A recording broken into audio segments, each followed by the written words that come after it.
texte qui nous intéressera ce matin se trouve dans l'Ancien Testament. Et je vais parler d'un homme qui, aux yeux de Dieu, est considéré comme juste.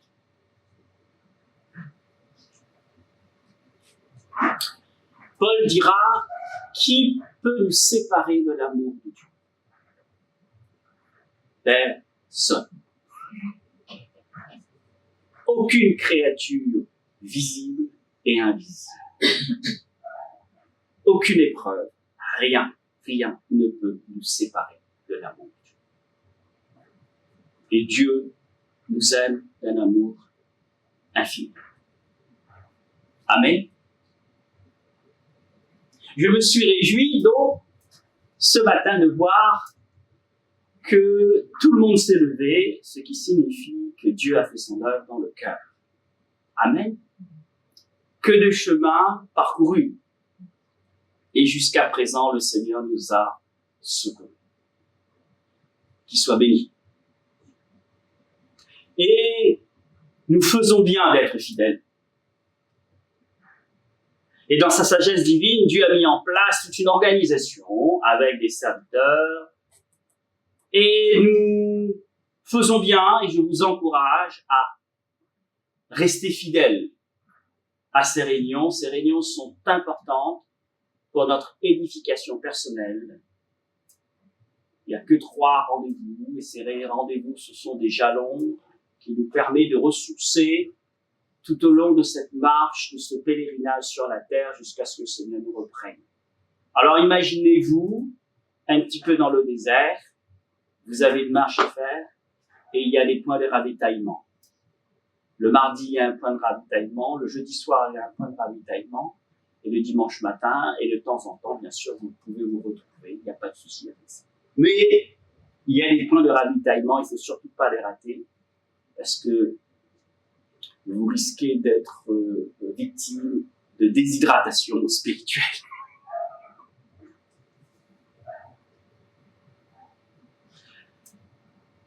Le malin sait que dans la main de Dieu, et si le chrétien reste fidèle, pas besoin d'être Superman ou Supergirl, hein. Pas besoin d'avoir fait des grandes études, il suffit seulement de mettre en pratique la parole de Dieu, et Dieu dit dans sa parole, c'est pas difficile. Satan sait que si vous restez fidèle, que si vous respectez les règles, vous êtes intouchable. Il ne peut pas vous toucher. Vous êtes fidèle. Dieu vous garde. Vous vous mettez sous la protection de Dieu. Que va-t-il faire? Il va essayer de saper les fondements de votre fidélité. Je peux pas l'attaquer. C'est pas possible. Eh ben, moi, je vais essayer de trouver une astuce pour qu'il arrête d'être fidèle. Mais, je vais pas aller en frontal. Je vais lui dire, c'est pas grave. C'est pas grave. Tu rates. Tu fais quelque... Oui, mais cette petite compromission-là, c'est pas grave, ça. Il va essayer de saper les fondements. Alors, pour vous montrer comment il peut procéder, je vais vous inviter à faire une lecture dans le livre de Daniel, au chapitre 6. Alors, Daniel, le livre de Daniel se trouve dans l'Ancien Testament, c'est après Ézéchiel. Je vous laisse. Nous allons lire tout le chapitre 6. Alors, Darius, le Mède, reçut la royauté à l'âge de 62 ans. Alors, Darius, il faut savoir que c'est Cyrus. Darius trouva bon d'établir sur le royaume 120 satrapes. Alors, les satrapes, ce sont des gouverneurs de territoire, répartis dans tout le royaume. Il mit à leur tête 3 chefs. L'un d'eux était Daniel, à qui ces satrapes devaient rendre compte afin que le roi ne subisse aucun préjudice. Daniel lui-même surpassait les chefs et les satrapes parce qu'il avait en lui un souffle extraordinaire. Alors si on revient au texte grec, c'est Ruach. Le Ruach, c'est l'esprit de Dieu. Et d'autres traductions, ils parlent d'un esprit supérieur. Il s'agit de l'esprit de Dieu. Bref, c'est un surtout. Premier de la classe. En sagesse. Daniel lui-même surpassait les chefs et les satrapes parce qu'il y avait en lui un souffle extraordinaire. Et voilà ce que le roi, il est pas bête quand même, hein? Il est pas bête. Qu'est-ce qu'il fait? Et le roi projetait de le placer à la tête de tout le royaume. Premier ministre. Belle promotion, n'est-ce pas? Alors, les chefs et les satrapes se mirent en quête d'une affaire d'État pour accuser Daniel. La jalousie. N'en veut pas. Mais ils ne purent trouver aucun motif d'accusation, aucune erreur, parce qu'il était digne de confiance et que ne trouvait chez lui ni négligence ni erreur. Seigneur, si on pouvait rendre témoignage de mon sommes-nous toujours aussi nickel? Daniel l'était.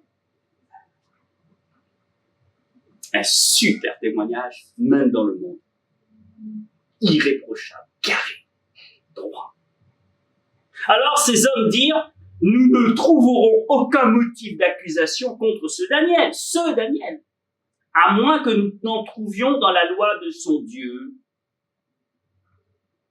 Puis, ces chefs et les satrapes se précipitèrent chez le roi et lui dirent, roi Darius, puisses-tu vivre toujours?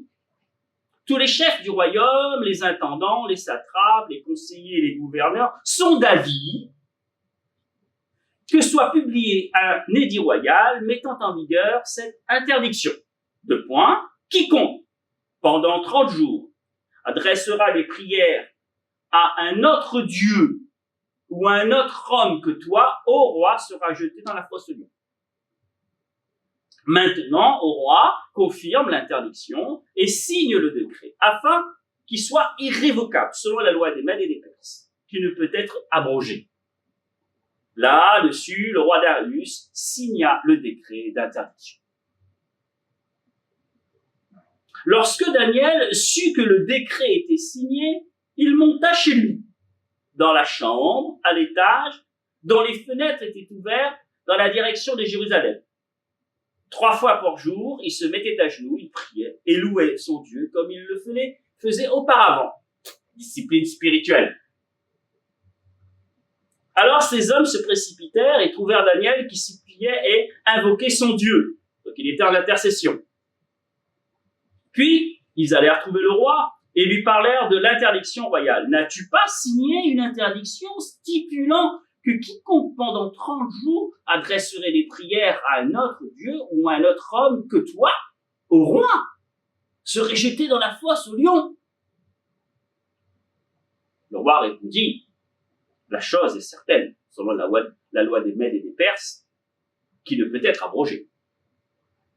Ils prirent de nouveau la parole et dirent devant le roi, Daniel, l'un des exilés de Juda, n'a tenu aucun compte de toi, ô roi, ni de l'interdiction que tu as signée. Et il fait sa prière 3 fois par jour.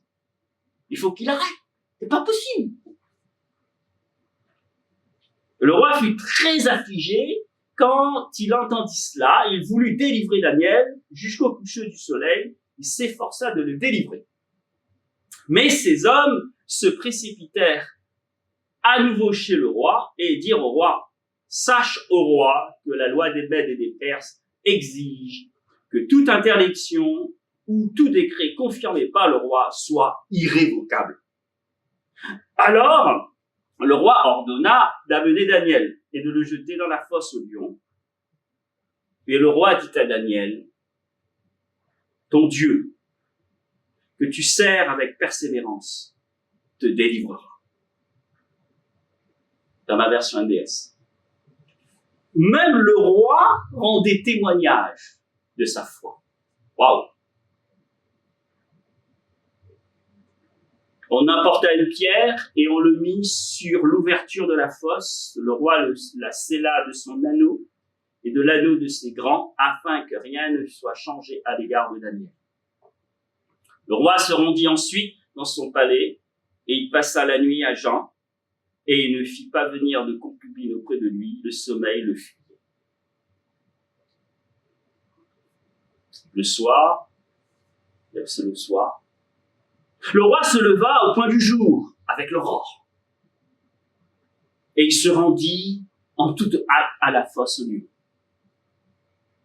Et s'approchant de la fosse, il appela Daniel d'une voix triste.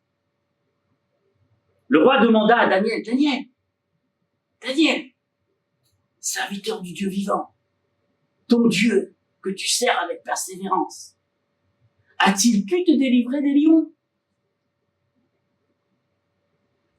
Et miracle.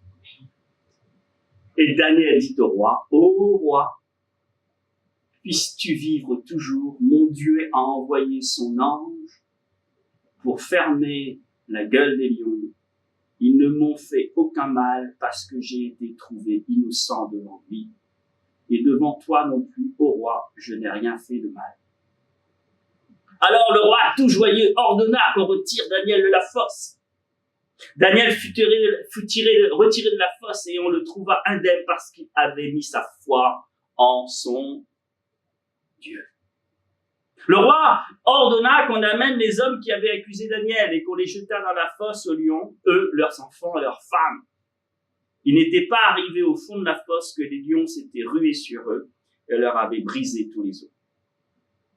Après cela, le roi Darius écrivit aux gens de tout peuple, nation et langue qui habitaient sur toute la terre, que votre paix soit grande. Je donne l'ordre que, dans toute l'étendue de mon royaume, on ait de la crainte et du respect devant le Dieu de Daniel, car il est le Dieu vivant et il subsiste toujours. Son royaume ne sera jamais détruit et sa domination durera jusqu'à la fin. C'est lui qui délivre et qui sauve, qui produit des signes et des prodiges dans le ciel et sur la terre.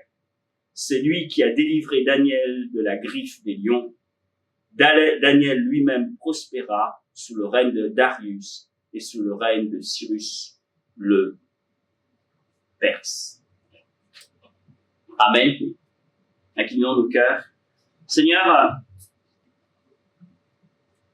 nous voulons te rendre grâce, te dire merci. Merci pour ta présence, merci pour ton amour. Merci Seigneur pour ta présence, merci pour le salut de nos âmes. Et qu'au travers de ta parole encore ce matin, tu nous parles, afin que nous comprenions. Sans la foi, Seigneur, il est impossible de te plaire. Et la foi, Seigneur, est une affirmation des choses qu'on espère, une démonstration de celles qu'on ne voit pas.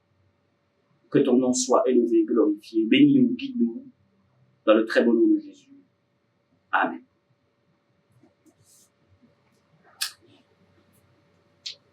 Je devrais faire un petit saut, mais rapide, chapitre 3. Que se passe-t-il? Même chose, Nebuchadnezzar. Nebuchadnezzar, Belshazzar ensuite, et ensuite Darius. Nebuchadnezzar fait une statue. Et même chose, il faut qu'on adore la statue.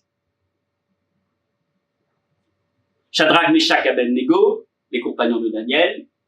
Alors il y a un four, et tous ceux qui ne s'inclineront pas au son de la trompette seront jetés dans le four.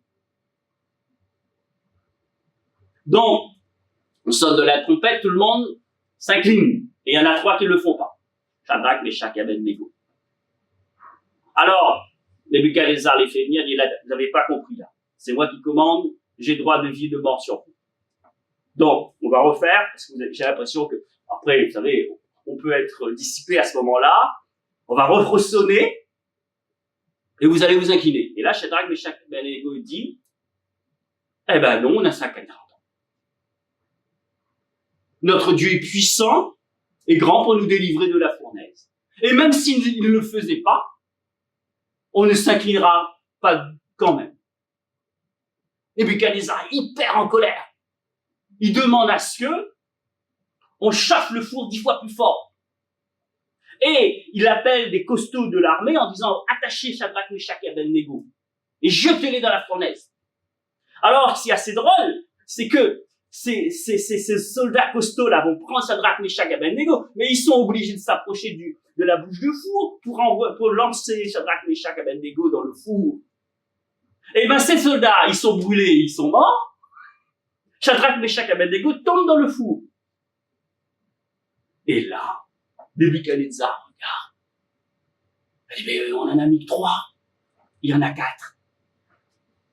Et là, il dit, il y a le fils d'un homme, fils de l'homme, comme quelqu'un de brillant. Et il les voit marcher. Bien sûr, alors le feu a brûlé seulement les miens. Nebuchadnezzar les fait sortir, ils sentent même pas la fumée. Les vêtements sont nickel. Et là, Nebuchadnezzar s'incline et reconnaît que le Dieu de Shadrach, Meshach et Abednego est le vrai Dieu. Chapitre 6.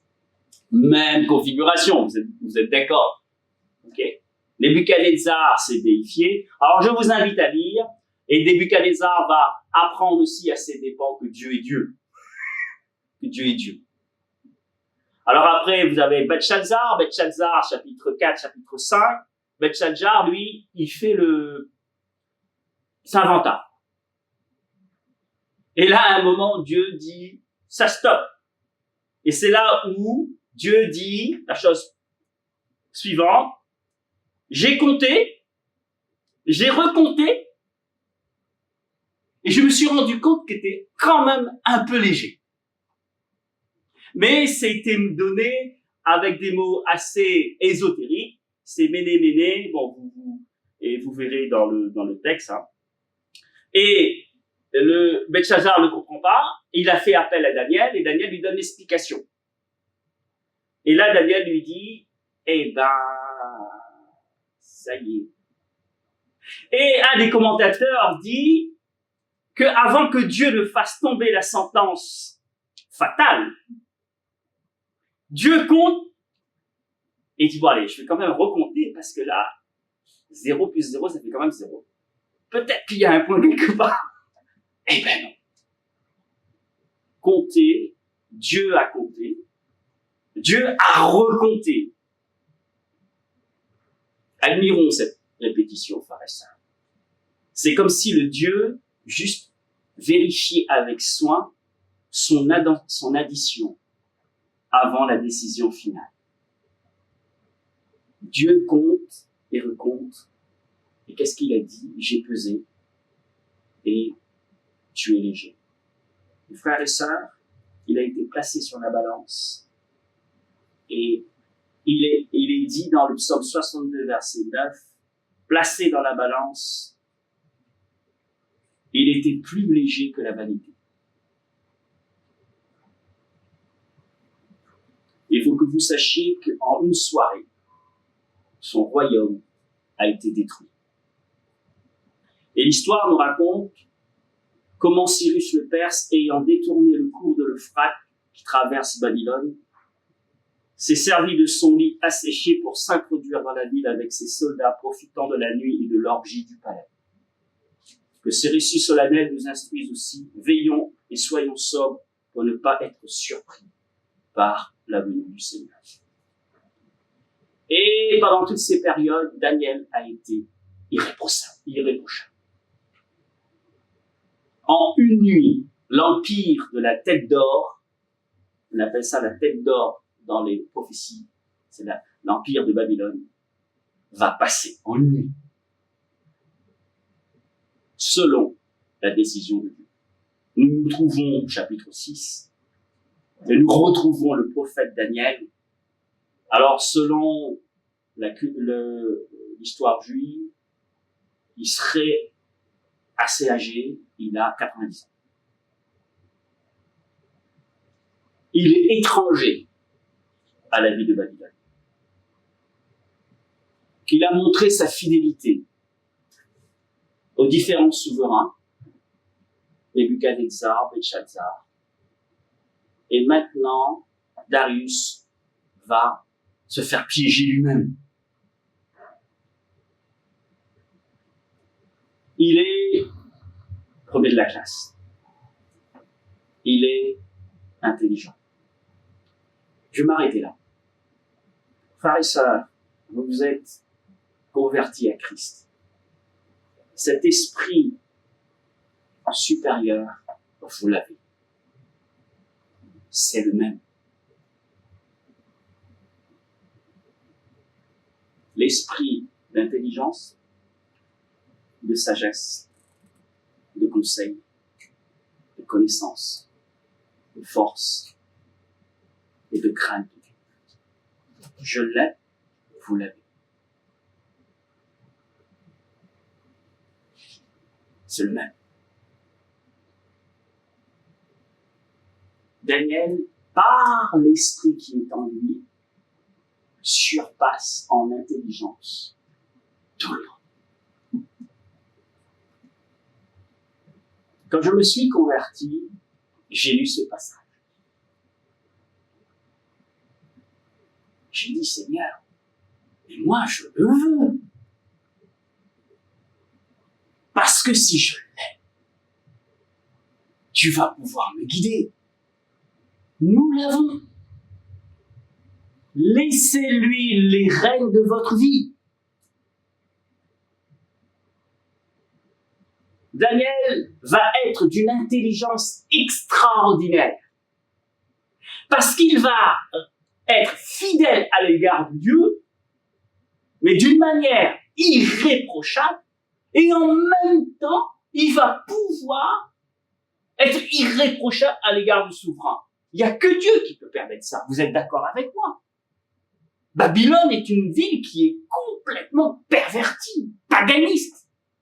Et pourtant, frères et sœurs, dans ce bouillon malsain, où il y a des idoles partout, où c'est sale, où c'est souillé, Daniel reste pur et juste. Donc, frères et sœurs, c'est possible. C'est possible. Arrêtons de dire c'est trop compliqué. C'était plus compliqué. Alors, je retire ce que je viens de dire. C'était différent. Mais c'est possible. C'est possible. Il est tellement nickel que on l'aime pas, on veut pas qu'il soit le premier, on veut pas être commandé par lui. Donc, les satrapes, les gouverneurs, etc. vont essayer de trouver une astuce pour le condamner. Mais, je pense qu'ils se sont réunis, ils ont réfléchi, etc. Ils y arrivent. Donc, ils trouvent pas de défaut.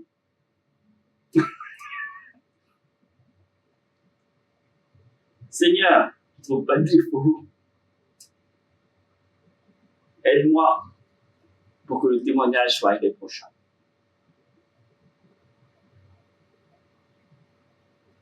Donc, il faut trouver une astuce. Et c'est là que commencent les cabales. Le malin va faire la même chose. Ah, mais la chrétienne, là, elle est pas possible. Elle est sérieuse. Elle lit la parole de Dieu. Elle prie. Elle a compris. Comment on va faire? On va trouver une astuce pour qu'elle arrête. Parce que tant qu'elle n'arrête pas, on ne pourra rien faire. Elle est intouchable. Mais c'est ce qu'ils vont faire. Et ils disent, on va utiliser sa loi pour le conflit. Et là, vous connaissez le décret. Malheureusement, Darius, il va se faire autopiéger. Est-ce qu'à ce moment-là, il s'était rendu compte du piège? Je pense que non. Mais le petit souci, c'est qu'il a outrepassé sa faible condition. Quelque part, il va s'auto-déifier. Vous êtes d'accord avec moi? C'est-à-dire que pendant 30 jours, il n'y a pas d'autre Dieu dans son royaume que lui. Mais là, franchement, frères et sœurs, c'est dangereux ce qu'il a fait là. Parce que là, il rentre dans le domaine où Dieu est le chef. Quiconque s'érige en Dieu, même Hérode a dit qu'il était un Dieu. Et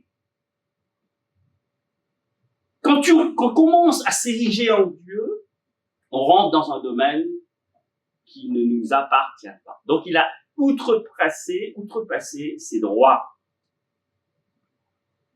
Là, il prend un risque. Alors Daniel, il est dit, Daniel, il est au courant. Il est au courant. Il apprend. Mais comme il a l'habitude de prier, parce qu'il est exilé à Babylone, et là on peut se remémorer ce que Salomon a pu dire. Salomon a dit, le temple de Jérusalem, eh ben, si quelqu'un est éloigné et pense et se tourne vers Jérusalem, donc Daniel obéissait à la lettre. Il priait 3 fois par jour. Est-ce que nous faisons la même chose? Alors, d'aucuns pourraient me rétorquer, ben oui, mais je prie tout le temps. Ah, d'accord, ok. Bon. Oui, mais il y a prière et prière. Christ était en relation continuelle avec son Père, mais ça ne l'empêchait pas de passer des nuits de prière. Je parle de ça, là. Daniel, il priait, il passait du temps. Et même le texte nous dit, je pense que le décret, il avait pris conscience, sa vie était en danger. Mais il est serviteur de Dieu, avant d'être serviteur de Darius. Il a toujours été serviteur de Dieu. Et ne pas louer et ne pas adorer Dieu, c'est pas possible. C'est pas possible. C'est pas possible. Et alors, moi j'ai écrit, donc c'est ma deuxième pensée. Daniel s'est dit, mais, et un petit peu comme Pierre et les apôtres, il faut obéir aux hommes ou il faut obéir à Dieu? La question, vous devez vous la poser, hein. À qui devons-nous obéir? Obéir au roi ou obéir à Dieu? Daniel va-t-il obéir à Darius? Pas du tout. Il va faire comme Shadrach, Meshach et Abednego. Il n'y a aucun doute sur son comportement. Il ne va pas arrêter de prier.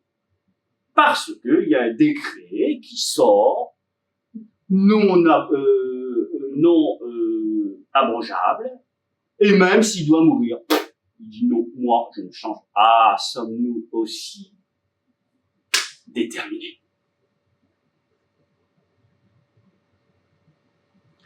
Alors quelqu'un pourrait dire, mais il y a 30 jours seulement, allez, 30 jours sur l'année. Je vais arrêter. Je vais arrêter de prier. Frères et sœurs, n'ouvrez pas la porte. Hein. N'ouvrez pas la porte. Daniel, il est serviteur de Dieu. Et admirez aussi l'équilibre. Il a l'habitude de prier. Quelles sont notre discipline spirituelle?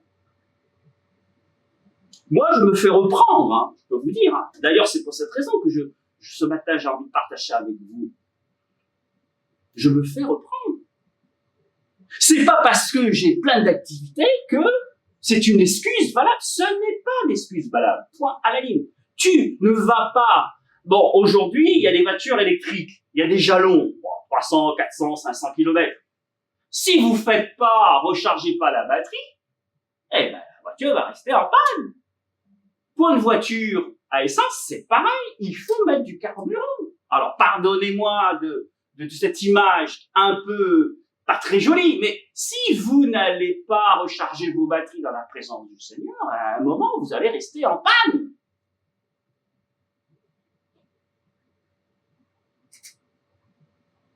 Donc, Daniel, discipline spirituelle, il prie 3 fois le jour. C'est une personne.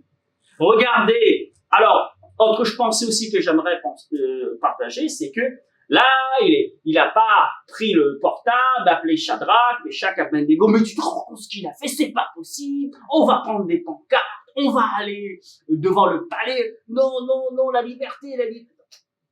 Rien de ça. Vous savez, dans ces cas-là, vaut mieux se taire et ne rien dire et aller dans la présence du Seigneur. C'est ce qu'a fait Daniel. Moi, j'admire sa sérénité. Calme. Il a 90 ans. Hein. On va pas lui raconter l'histoire. Hein. C'est un homme de Dieu. Il est serein et lucide en même temps. Il nous faut être serein et lucide, frères et sœurs.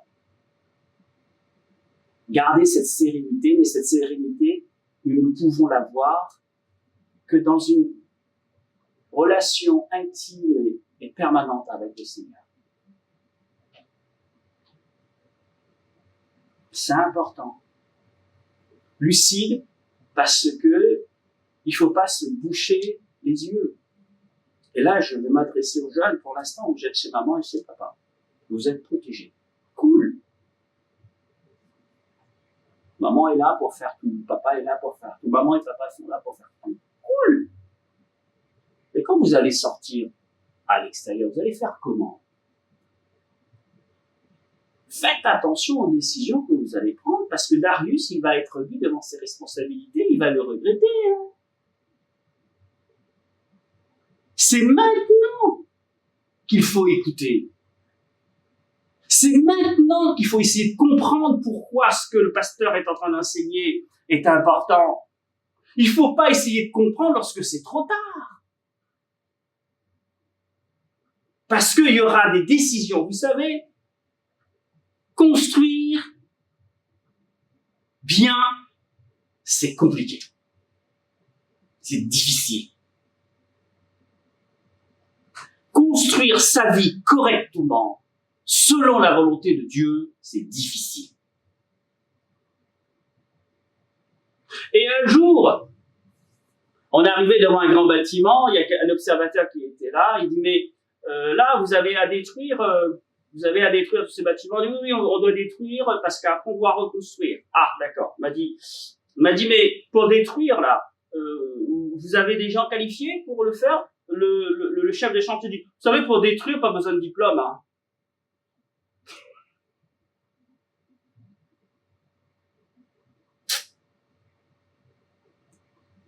Autrement dit, construire correctement demande beaucoup de sérénité, de lucidité, de vigilance et de cerveau.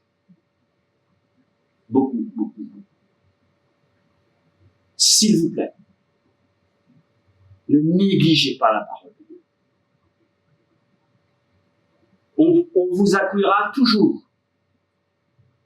Mais il suffit d'une décision pour ruiner une vie entière. Une seule décision.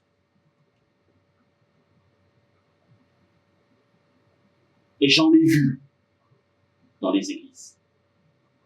Des jeunes. On gère la crise. Mais ça laisse des traces.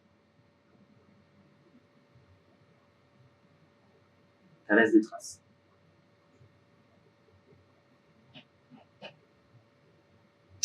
Alors on va dire que là, les satrapes et les chefs religieux ont gagné un point.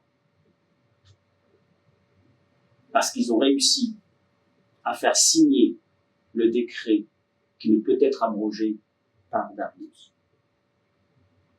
Il continue. Il surprend Daniel en train de prier. Il le choque. Ils vont voir Darius en disant, mais t'as pas signé un décret? Si. Eh ben Daniel, lui, il débrouille pas. Darius, là, il se rend compte que là, il a fait une grosse bêtise. Aïe! Alors Darius, il va essayer de sauver Daniel. Et il n'y arrive pas. Donc il est obligé. Ah, frères et sœurs. Attention aux décisions que vous allez prendre. Essayez de bien mesurer les tenants et les aboutissants.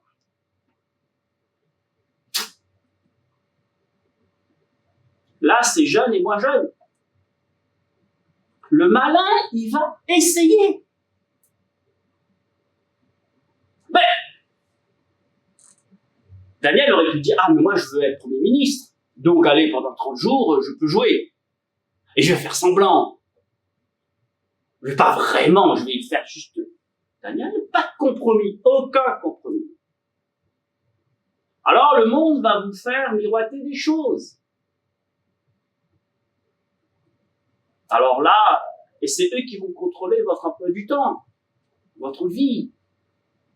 J'avais un ami chez Renault, bon, très haut placé. Je m'entendais super bien avec lui. Un jour, il vient me voir, il m'a dit, Jean-François, j'ai changé de poste. Je dis, alors, comment ça se passe?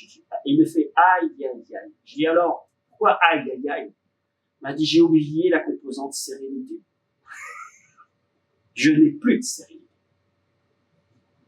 Franchement, vous dire, vaut mieux gagner bien, moins, et être serein, en bonne santé, que exploser en vol, là. Si l'argent faisait le bonheur et donnait la santé, ça serait, hein. Bon. Faut voir. Le Seigneur sait pourvoir à tous nos besoins. Et il y a beaucoup de dieux dans ce monde qui vous demandent de venir s'incliner devant. Daniel a dit non. Je n'en veux pas. Continuons l'histoire. Darius est obligé de jeter Daniel dans la fosse. Il est obligé. Bien malgré lui. Attention aux décisions que vous allez prendre. Vous serez obligé de respecter vos décisions, bien malgré vous. Et vous aurez à prendre vos responsabilités. Dieu pardonne. Mais il y a certaines erreurs où c'est la société qui va vous demander de payer. Et eux et elles ne font pas de cadeaux parce que c'est la loi. Dieu pardonne. Il n'y a aucun souci. Mais beaucoup de monde ont dû payer leur dette à la société. Et là, Daniel est jeté dans la fosse aux lions. Alors les satrapes et les chefs religieux avaient déjà 1-0. Là, c'est 2-0. N'est-ce pas? 2-0. Alors les satrapes disent, on va laisser passer la nuit. L'objectif est atteint. On a réussi. Il va être mangé par les lions.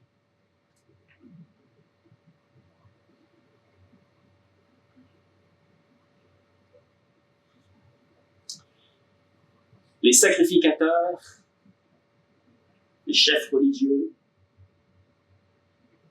ont voulu crucifier Jésus-Christ.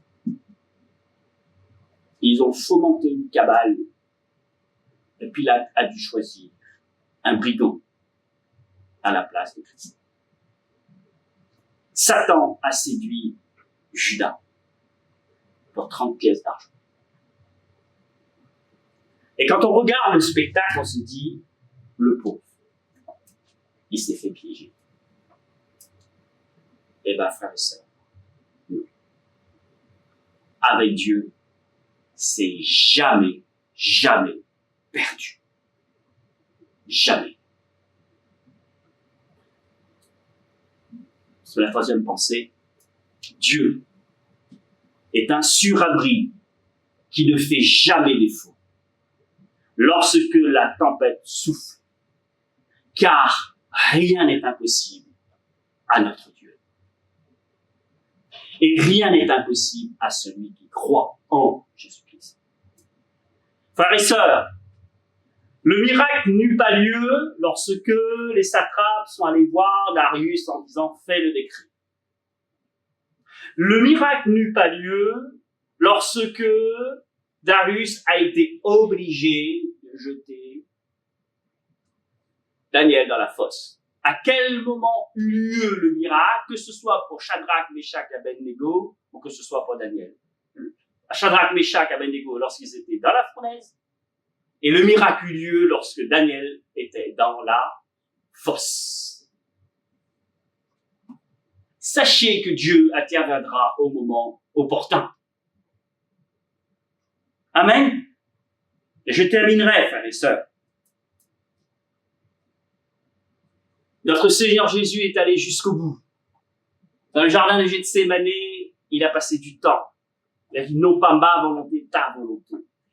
Daniel n'a jamais eu de compromis. Shadrach, Meshach, Abednego n'ont jamais voulu faire de compromis. Et pour votre information, l'histoire nous raconte que, avec le témoignage de Shadrach, Meshach, Abednego, le témoignage de Daniel, Cyrus va donner l'autorisation au peuple de l'exil de revenir à Jérusalem pour reconstruire le temple. Donc, le témoignage de ces personnes ont fait pencher le cœur. Et c'est le psaume, le chapitre 45, vous lirez. Et Ésaïe dit déjà que Cyrus allait être un instrument dans la main de Dieu.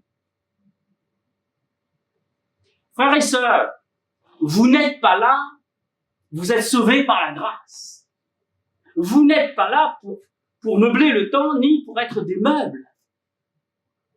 Vous êtes là parce que Dieu a une mission pour vous. Et ce matin, on était en prière et il y a une prière. Seigneur, montre-nous les dons que nous avons reçus pour que nous puissions les mettre en pratique. Qu'est-ce que vous attendez?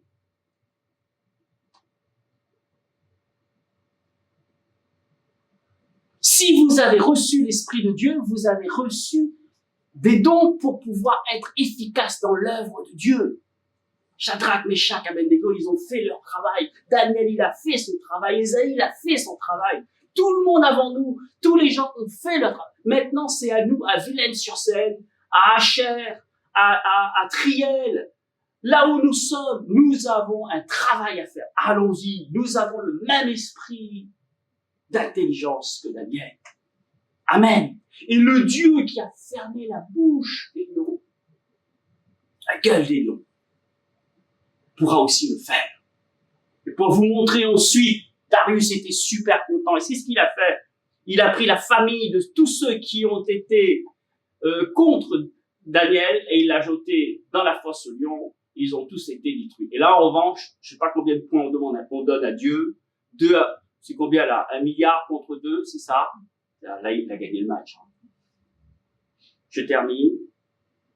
Dieu n'oublie jamais ses serviteurs. Dieu prend soin de ses serviteurs. Dieu peut envoyer des anges pour nous protéger.